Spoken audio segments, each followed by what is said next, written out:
Kristina Wilson, we're really excited to have you here. Just a little bit of background for Kristina. She's professor of art history at Clark University in Worcester. She's an award-winning author and curator who writes about design history, the history of museums, and the history of photography. She received her Ph.D. in the history of art from Yale University. She's the author most recently of Mid-Century Modernism and the American Body, Race, Gender, and the Politics of Power in Design, published by Princeton University Press this past spring, 2001. She's also the author of The Modern Eye, Stiglitz, MoMA, and The Art of the Exhibition, which won the Eldridge Prize for Outstanding Scholarship in American Art in 2011, and Livable Modernism, Interior Decorating and Design During the Great Depression, which won the Charles Montgomery Book Award from the Decorative Arts Society. She has contributed articles to a wide variety of journals, including Art Bulletin, Journal of Design History, American Art, and Winterthur Portfolio. She's co-curated the exhibition Cyanotypes, I believe I got that right, Photography's Blue Period, that's in the Worcester Art Museum in 2016, which won an award for excellence from the Association of Art Museum Curators. So quite a bio. We're really excited to have you here, Kristina. Welcome. And so at this point, I'll turn it over to you to share your screen. And after that, we'll have some follow-up questions. Great. Okay. Thanks a lot, Chris. I hope a thumbs up that you can hear me. Is that yes? Okay. And let's see, now I'm going to share my screen. I was joking earlier that I did this so much at a certain point. Yes, can you see my screen? Yeah, good. Okay. I did this for a certain while so much that it became like second nature, and now it's been a couple of months. But anyway, thank you so much to Chris and to Amy and to Boston AIGA for this invitation. It's really lovely to be in this virtual space, and I'm very excited to have the opportunity to share this work with a community of designers. It's always fun to bring this work into a space that will perhaps bring a different context to it. I wanted to open up my comments, and I'm going to try to keep them brief, given the time that we're sort of looking at. Just thinking a little bit about the title of this session, Ebony and Life, Bates and Eames. It's an intriguing group of words, and not all of them are perhaps equally familiar to you. So yes, it's likely that we all know of these two large-scale magazines that dominated their respective markets in the 20th century, Ebony magazine and Life magazine. And yes, as a group of designers, I'm sure you're all familiar with the name Eames, whether it refers to Charles Eames, Ray Eames, or the Eames Studio. But then to add the name, add Bates to the group, whose name is less well known, is what is going to make this sort of a more interesting presentation, perhaps. And I'd like to use my time this evening to do a few things. First, I want to introduce a bit about Bates's career, but I'd like to do it through the lens of this particular 1951 profile that appeared in Ebony magazine. And so I'm going to do that. And then secondly, I'd like to suggest that if we compare how Bates is presented in Ebony magazine with how Eames was presented in Life magazine, what we see is actually quite important, this comparison, and that it actually exemplifies some significant larger differences. My book project, the one that Chris referred to about mid-century modernism, was actually an extended exploration of how modern design resonated with different consumer groups and had specific meanings for different consumer groups in the post-war period, and more particularly, how modern design participated in the construction of racialized identities in those years. And in fact, this case study between the article about Bates and the article about Eames was one of the seeds that really sort of helped germinate this project. So it's fun for me to kind of go back to this original point here. So I want to start by just talking a little bit about this article, and we're seeing the first page and then how it was reproduced over multiple columns on subsequent pages in Ebony. So I was really excited when I came across this article when I was doing my research in Ebony magazine. I thought, wow, okay, here's this designer whom I have never heard of. And I was just really excited to see what I could learn about him from just reading the article. And the article explains a couple of important things. First of all, it points out that Bates is the owner of his own business and that the business is growing. Here's a quote from the article. It says, in 3 years, his firm has grown from a one-room workshop operating deep in the red to a $40,000 a year business occupying 2 floors of a building in East Harlem, unquote. Moreover, it's clear when you read this more deeply into the article that his business is predicated on custom designed furniture. Every piece that's illustrated is associated with a particular client, and the prices are quite high. Bates is described as a modernist, and you can see this from the last page where it says he favors simple modern designs. But the photos demonstrate, and I think this is clear from these two here in the middle, that he's working in a variety of styles, and these are clearly to meet the desires of his clients. Now, when I was doing my research on Ebony, I was also thinking about the publication in the context of its specific history. Its early editors were forthright about modeling their magazine on the commercial success of Life magazine, both in the sense of being a broad scope general interest magazine that would have a lot of wide variety of stories, as well as photo-based journalism. And I began to think about points of editorial confluence between the two publications, moments when they're actually doing similar things. And in those moments, the comparisons really teach us a lot. So in fact, the Bates article is one such moment because just 5 months prior, Life magazine had run a feature article on Eames and the unveiling of the Eames house. So when I compared these two articles, I began to actually see much more. It's not just what we learn about the content of the article about Bates.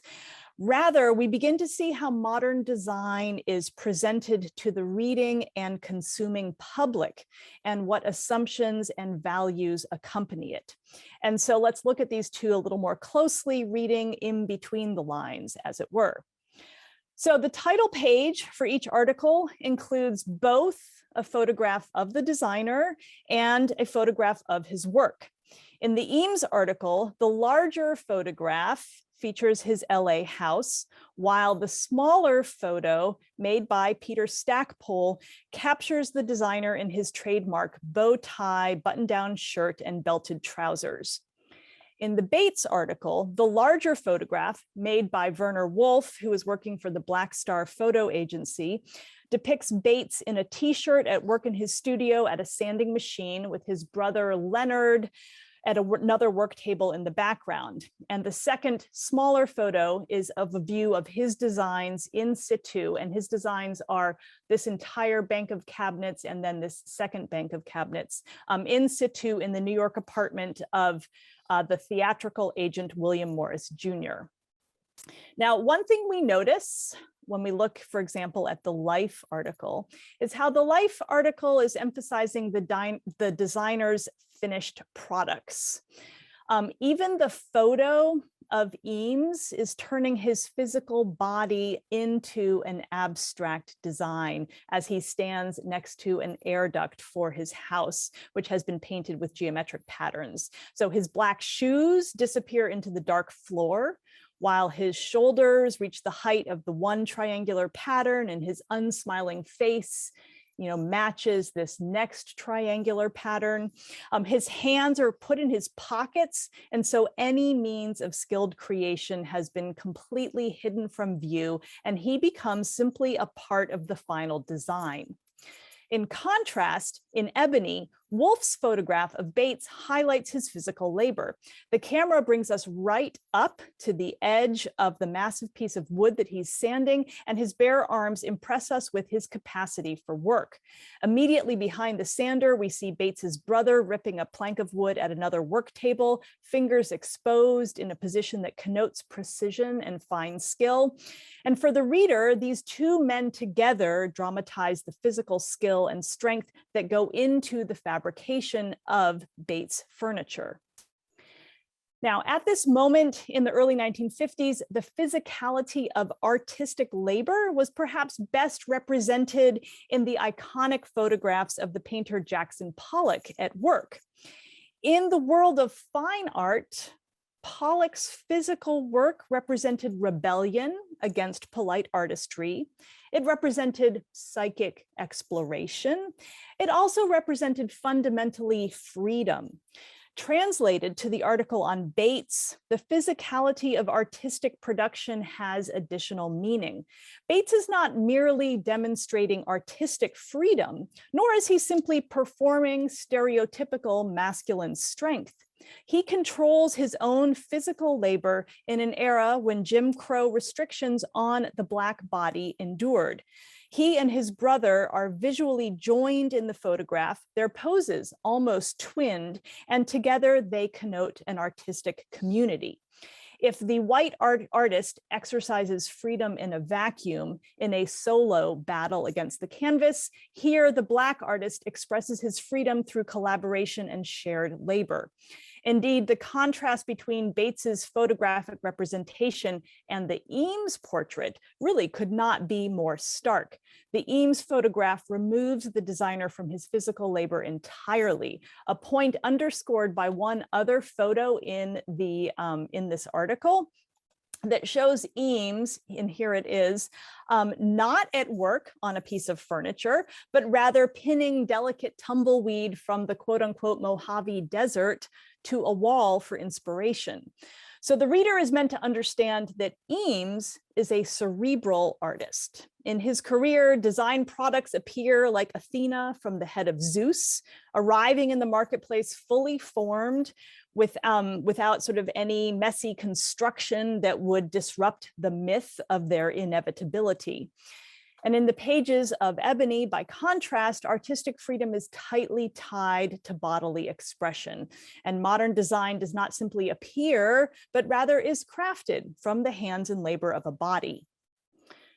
Now, both of these articles quote their respective designers in ways that demonstrate their commitment to basic modernist tenets. But I think what's interesting for us as designers is to think about the professional landscape occupied by these two. Eames, as the Life article explains, works with a team of designers in a workshop near his home, but he is, quote, a vague businessman and does not know how much money his chair, and they're referring to the plywood chair, how much money his chair has made for him, unquote. Bates, in contrast, as we've already learned, is the owner of his own growing business, anchored around relationships with individual clients. The premise of the Life article is all about the broad affordability of Eames' designs, and consequently the fact that Eames himself does not rely on individual commissions for his designs.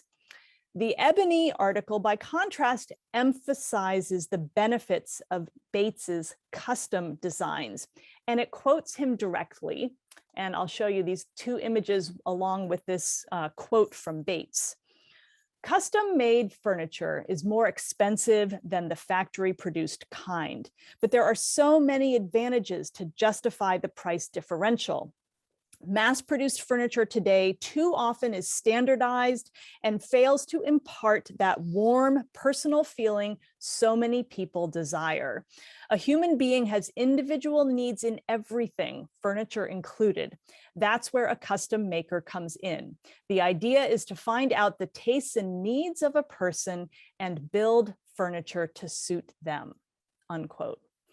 Now, what's interesting here is how Ebony is anchoring the concept of modern design for its readers, not just in the physical labor of the designer, but equally in the physical comfort of the consumer.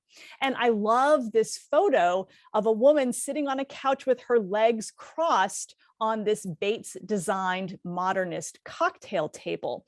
So the pose is not a misuse of the design, because the caption actually informs us that he has designed, along with the table, he's designed 4 cushions to go on the table so that people can rest their feet on it while they're watching TV.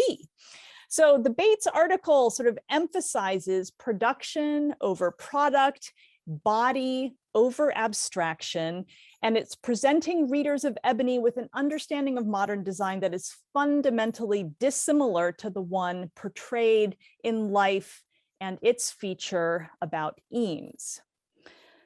So I've spent my time kind of diving in deep about these 2 articles, and I just want to sort of quickly sort of widen the view and talk very briefly about the broader visual landscape of these 2 magazines, Life and Ebony, because I spent a lot of time studying the way modern design appears in these 2 magazines, not only in the editorial context, in articles like these 2 that we've just been analyzing, but also in the advertising images of them. And so I want to just quickly show you a few examples of advertisements that appear in Life magazine and then in Ebony magazine to give you a broader picture of the visual context.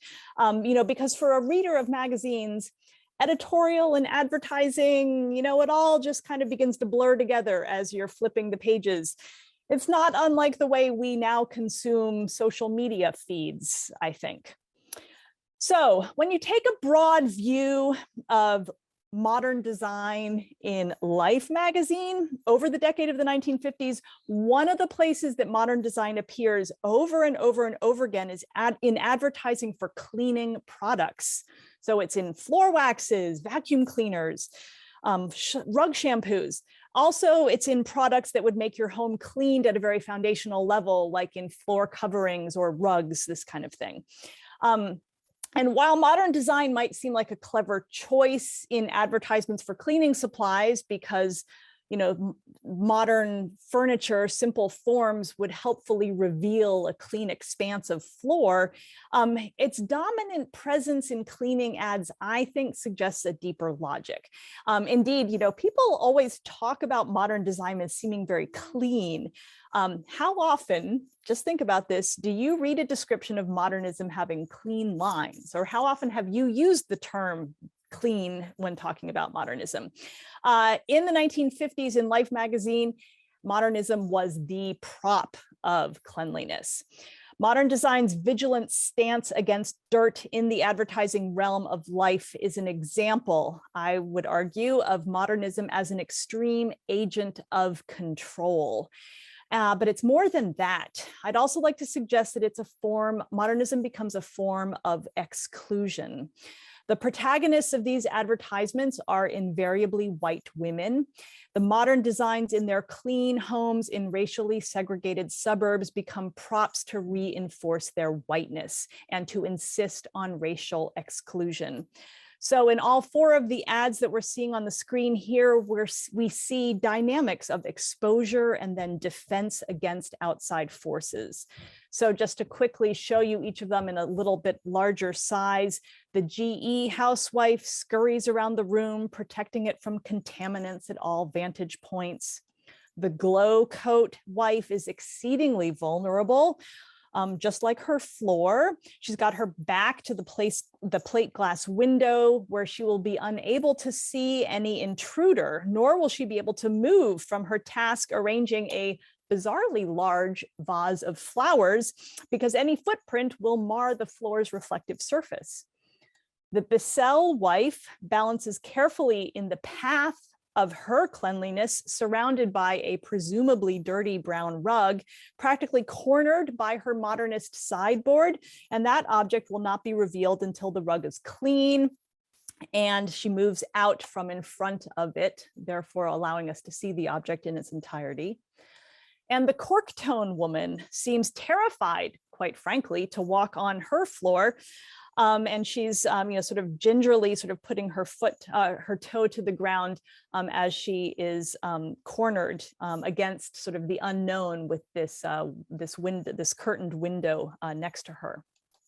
These ads suggest that modernism sets high standards of cleanliness to which the housewife must submit. These white women must protect their modernist homes from dirt, as the two on the left are doing. But more than that, these modernist homes and women must be protected from dirt as well as from outsiders, as the two on the right are suggesting. Modernism in advertisements like these, when read across many images, across many pages and weeks and months and years, becomes a signifier of exclusion, of defensive vigilance against anything and anyone who comes from beyond the plate glass windowed boundaries of the lily white suburbs. Now, in the advertising landscape of Ebony, by contrast, modern design hardly ever appears in advertisements for cleaning supplies that feature Black protagonists. Now, this is not to say that cleaning supplies are not advertised in Ebony. Rather, modernism does not get employed as a tool of control and exclusion in Black domestic spaces on the pages of Ebony.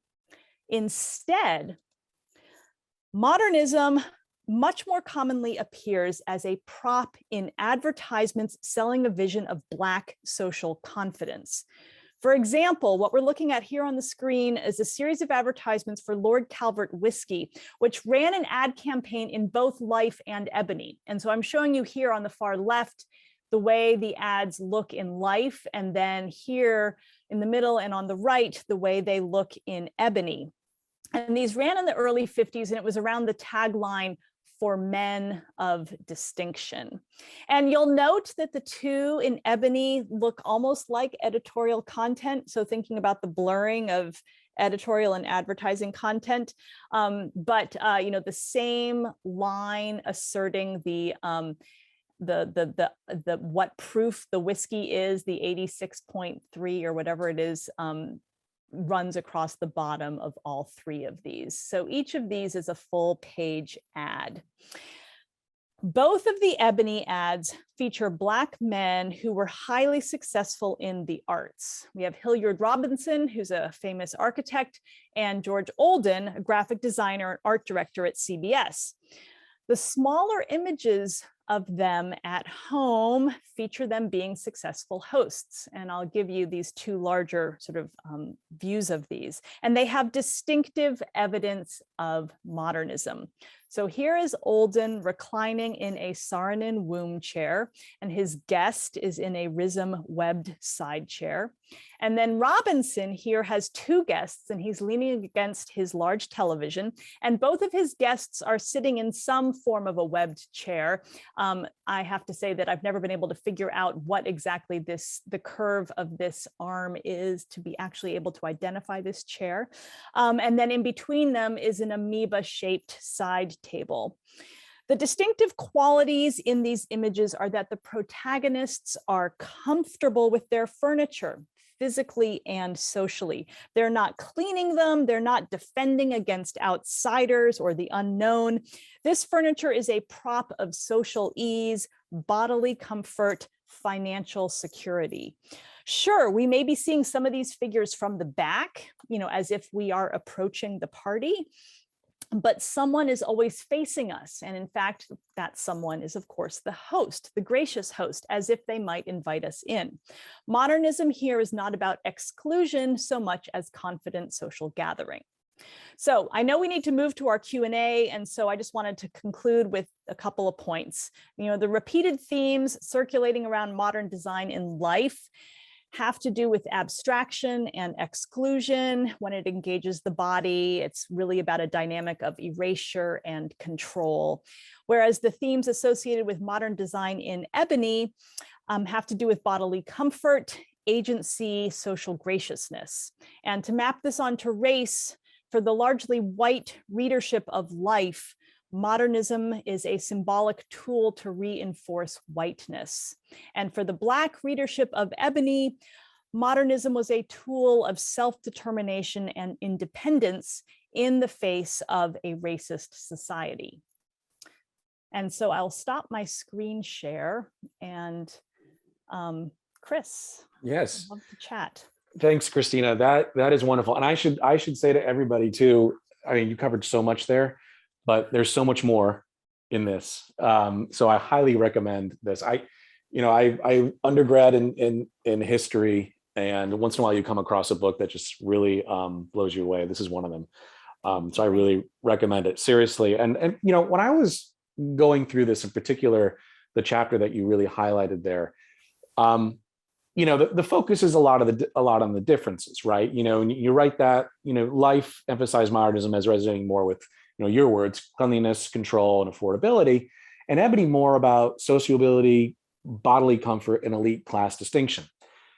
But as I was looking through that, and in particular, some of the quotes from Bates and Eames, there is a kind of a similar characteristic, in that being simplicity. And you hear that even now about modernism. So while they're both talking about simplicity, I think we can venture a guess that it meant something different to each Bates and Eames. And I'm wondering if you can talk a little bit about, from your own research, what did simplicity mean for both of them, do you think, in their profiles? Yeah. Well, and I think I'm really glad that you picked up on the word and the concept simplicity, because I feel like that right there kind of captures in many ways what I was trying to think about with this project, which is to say that the modern design, it's not that the actual design is necessarily different between these two different audiences. It's just that how these two different consumer audiences value it, and how the editorial content, or how the editorial authorship of the magazines is encouraging people to read it, that the values associated with these objects becomes importantly different. So the objects are quote unquote simple, but as you say, simple means different things in these two different contexts. I think that for Bates, simplicity is a tool, and it becomes a tool to achieve something, a tool to do something. And so it's a tool for achieving a lifestyle, and it's a tool for enabling a lifestyle.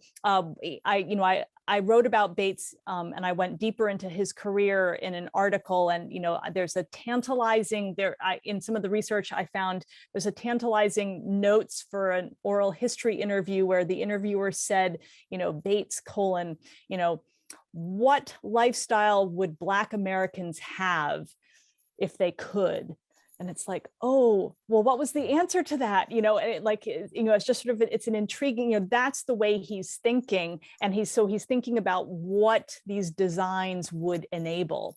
So he's thinking about simplicity as a tool, as something to enable. And it's not to say that Eames doesn't think of simplicity as a tool, because I think in some ways he does, or that white designers in the 50s were not thinking of simplicity as a tool. It's just that in the end, the values that seem to rise to the top are much more about control, and they're much more about what can the body do or not do, and about limiting, and about keeping the house under control, keeping the house clean. So it's sort of, simplicity is about control in the one context, whereas it's a tool to enable something in another context. Right. And these are not mutually exclusive. It's just, where is the priority and where is the emphasis? And it ends up, and so as a result, what you see are two very different concepts of what is important in modernism. Yeah, and what the outcome of that theme of simplicity really is. And to build on that a little bit, when I'm looking at this, when I'm looking at the portrayal of Life and Ebony, I feel like I'm looking at a museum in life, which I probably wouldn't have done prior to seeing how you compared them. Mhm. And then when I look at ebony, I see a living room in a lot of cases. Mhm. And to get to this point of simplicity and the usage of simplicity, it seems to me in ebony there's this expectation of usage, right? Which I think you've been alluding to, such as the feet on the coffee table. I was Mhm. blown away when I saw that. And this idea of comfort, social interaction, and as Bates was quoted in his ebony article, an acknowledgement of cost, which really struck me. Mhm. So you take all of that in, and I'm wondering how this can be connected to this theme of freedom as Mm. shown, because when I look at the ebony, I don't see constraint. I see there's this attempt at telegraphing freedom. And I'm wondering, Mhm. if that's something that you saw as well compared to how it's shown in Life in the profile of Eames. Yeah, I mean, I think again, freedom is, freedom from, freedom from what and freedom to do what.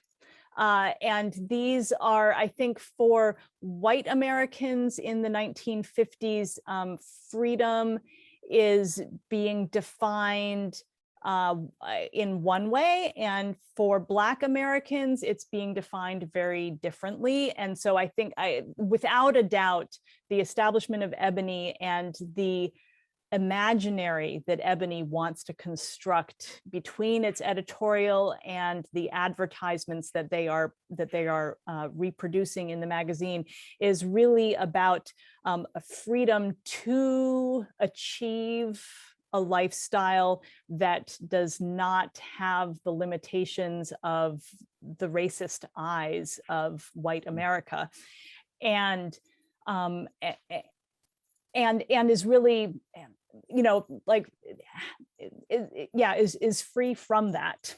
Yeah. And I think that a difference is, it's about, and so again, it's also about a sort of a concept of what does this freedom enable? And white Americans and this the concept of freedom through the lenses of modernism, especially in Life magazine, it is coded, it's coded with a greater defensive-ness and a sense of a binary and a sense of there is something that needs to be kept out, and what do we need to exclude in order to have the life that, quote unquote, Right. we think is the good life. So these are, so one is about exclusion and the other is about enabling. And the exclusion piece of that, for me, looked terribly lonely, which of course we know, in white suburbia, Yeah. particularly at that time, was something that was a truism. But when we think, and so when we think about, the single person, whether it's in an ad or whether they're just looking at Eames, one of the things that I thought about when looking at ebony was, and you mentioned this, it's the physical labor, but it's also when you look at Bates, he's there with his brother Leonard, which is very striking to me. And you talk a little bit about Bates' background and the focus on collaboration and shared labor. Yeah. How was that? Why was that so important to you? How did that frame modernism in ways that Eames and Life did not, do you think? Yeah, well, I think that, when as designers and design historians, we start looking at a career like Bates's, it really changes how we think about what design is, and what design history has valued. I mean, so I know from my research on Bates that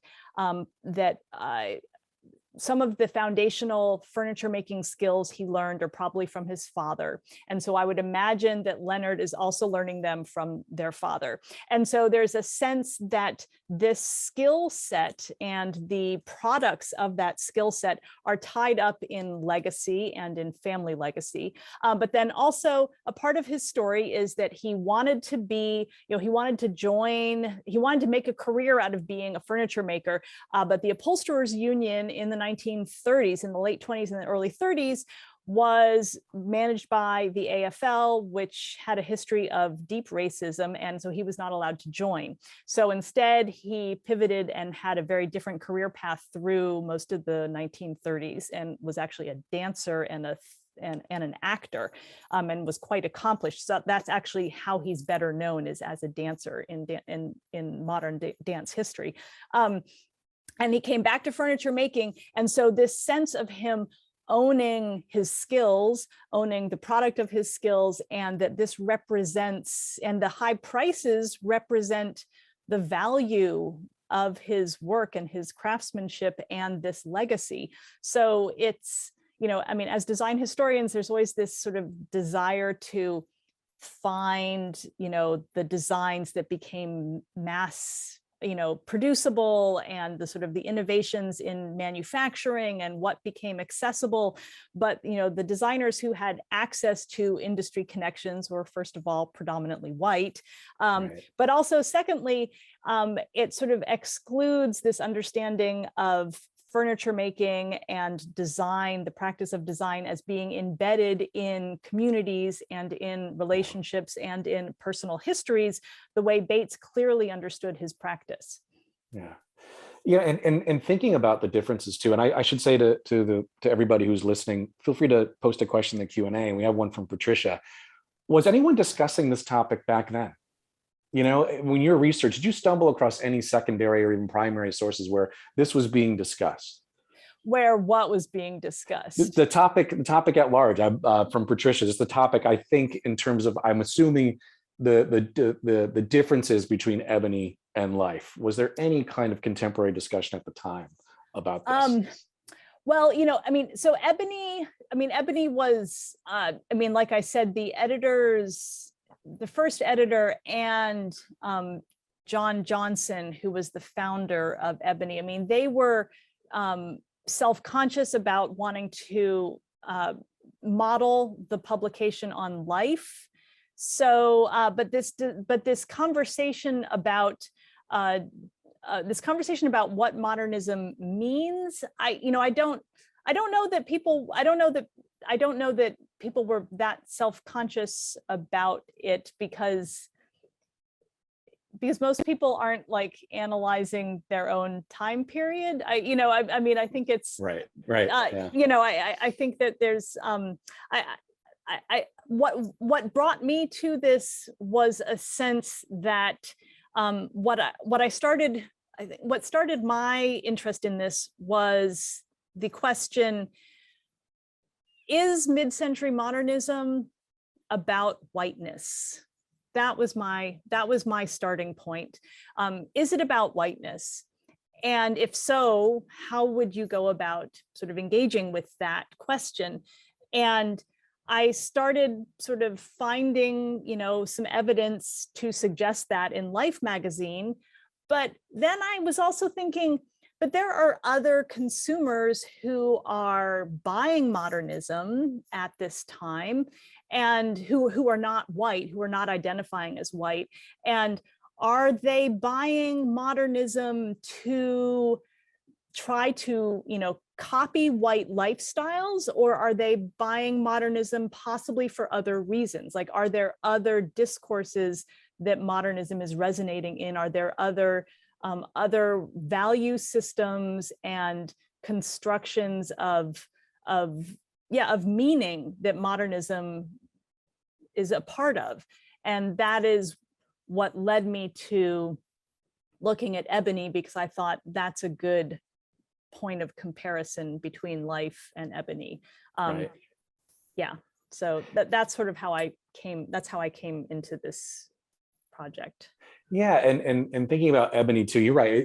The analysis of your own time period, that doesn't really I don't know if it's self-introspection or very meta. It's not going on at that time necessarily. But when you look at Ebony, and we spoke about this before with Bates. I know you didn't talk much about or at all about Barbara Chase Riboud and how in her profile in Ebony. Yeah. But broader, there's this idea in the words that you use, Ebony's conveying this right to be seen. Yes. And while we don't know much about Bates' later career, which is kind of tragic, there's not much there after that.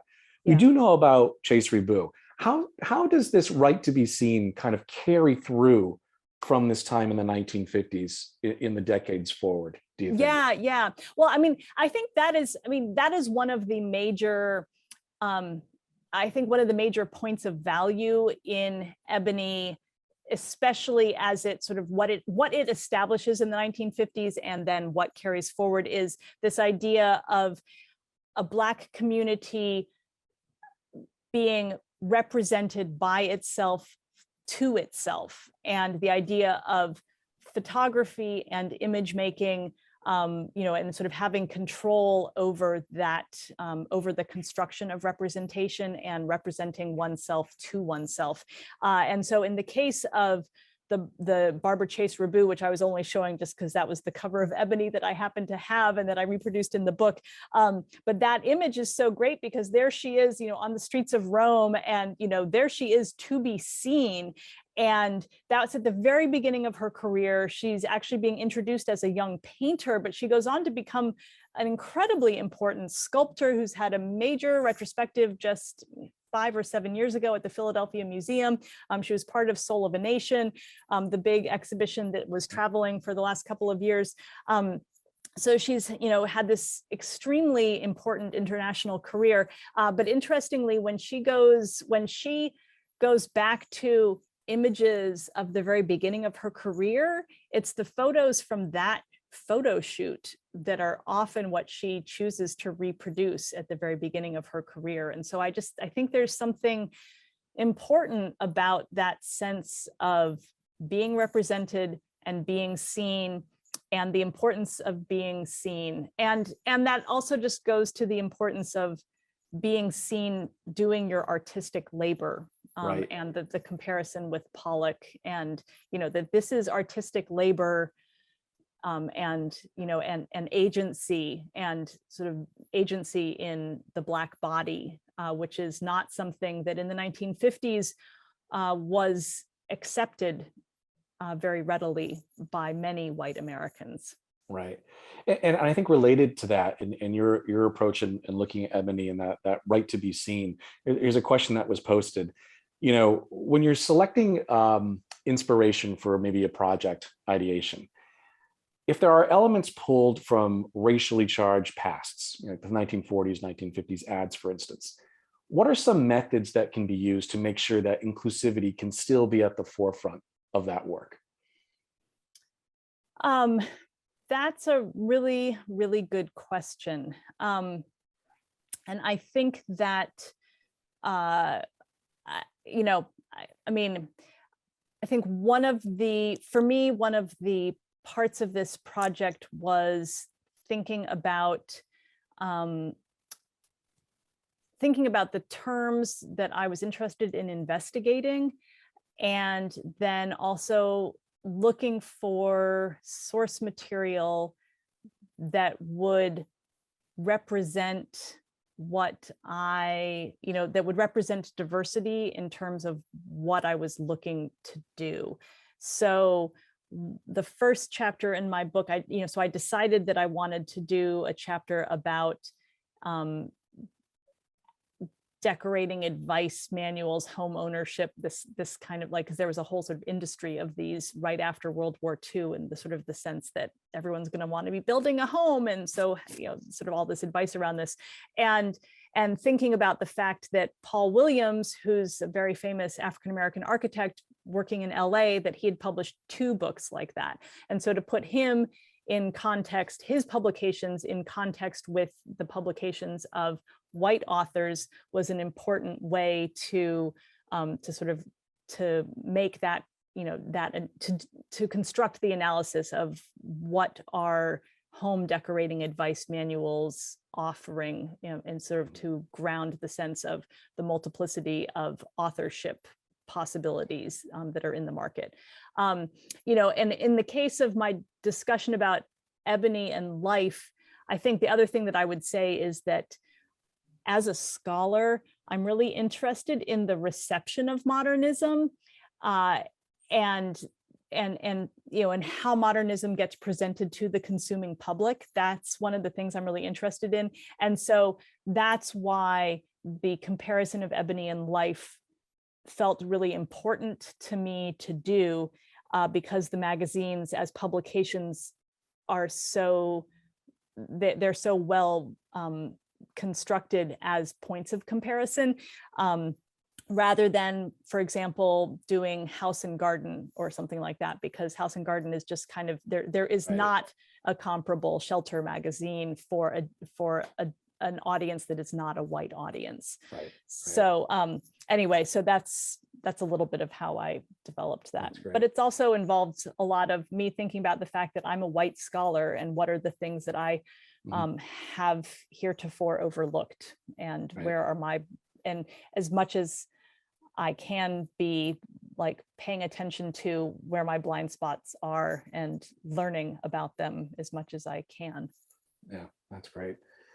Well, our hour has just flown by, Kristina.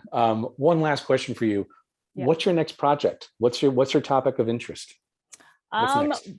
Well, I have a couple of things that are in various states of not entirely being fully baked, but the most exciting one is that I'm working on editing an anthology on design history, race in design history, because I think that that's something that is has been poorly assessed and evaluated, and I think that the more we can understand the more we can understand diversity in our history, then that really if the better we understand the complexity of our past, it really changes how we see our present and what we can understand for our future. And design history has tended to have some very white lenses, and so it's not just understanding the whiteness, but then also seeing beyond the whiteness, and that's part of the work that I want to continue doing. Excellent. We're looking forward to that. Well, good. I want to thank you, Amy. Lauren, I don't know if you wanted to chime in at this point, but thank you. Just Amy. Thank you, Kristina. This was a real pleasure to talk with you. I hope everyone else enjoyed it too. Yes, thank you very much for the invitation. This was fun.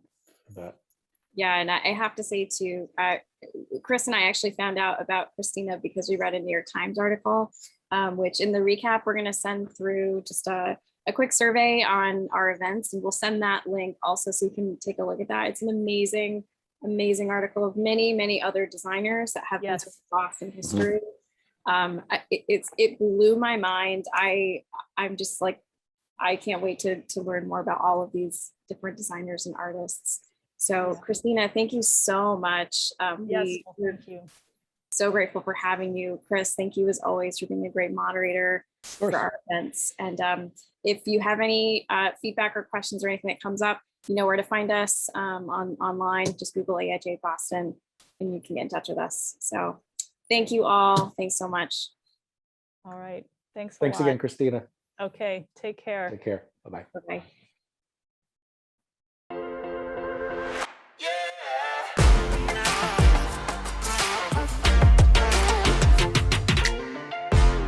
Hi, everyone. Thanks for coming today.